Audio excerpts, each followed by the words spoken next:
এই মুভির প্রত্যেকটা সিন আর এই মুভির যে স্টোরি বিল্ড আপ এবং স্টোরি এডিটিং এর যে কাট, ইট ওয়াজ অ্যামেজিং। বাংলাদেশে এই টাইপের প্রোডাকশনের মুভি এই পর্যন্ত হয় নাই।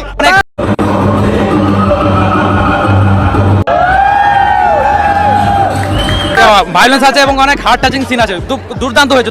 I think that's what makes me beautiful. এবার লন্ডনে শাকিব খানের তাণ্ডব মুভিটি দেখে প্রশংসা বাসিয়েছেন তামান্না ভাটিয়া। আবার এই তামান্না ভাটিয়া শাকিব খানের নায়িকা হওয়ার জন্য আকুতি বিনতিও করেছেন। প্রিয় দর্শক, আজকের ভিডিওটি না টেনে সম্পূর্ণ ভিডিওটি দেখতে থাকুন। এই ঈদে মুক্তি পেয়েছে শাকিব খানের তাণ্ডব মুভি। বাংলাদেশের 132টি হলে মুক্তি পেয়েছে শাকিব খানের তাণ্ডব। তাণ্ডব নিয়ে আলোচনা এমনকি সমালোচনা তুর্গে ছিল।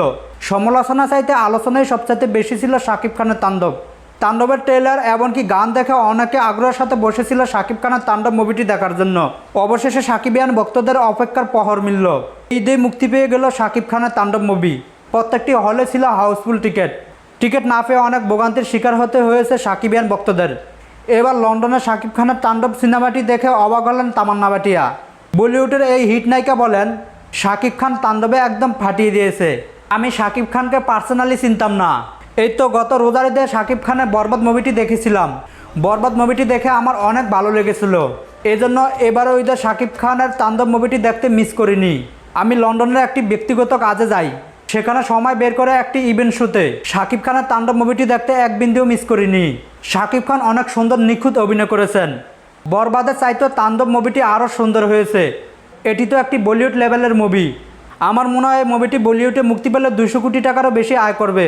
সাংবাদিকরা তামান্না ভাটিয়াকে প্রশ্ন করেন, শাকিব খানের নায়িকা হওয়ার অফার পেলে আপনি কি করবেন? উত্তরে তামান্না ভাটিয়া বলেন, যদি কখনো আমার এই সৌভাগ্য মিলে তাহলে আমি চোখ বুজে রাজি হয়ে যাব। বাংলাদেশের মতন এরকম একটা ছোট কান্ট্রিতে এত বড় একজন সুপারস্টার আমি কখনো কল্পনা করিনি। এমনকি তার সাথে অভিনয় করতে পারলে আমি আমার নিজেকে ধন্য মনে করব।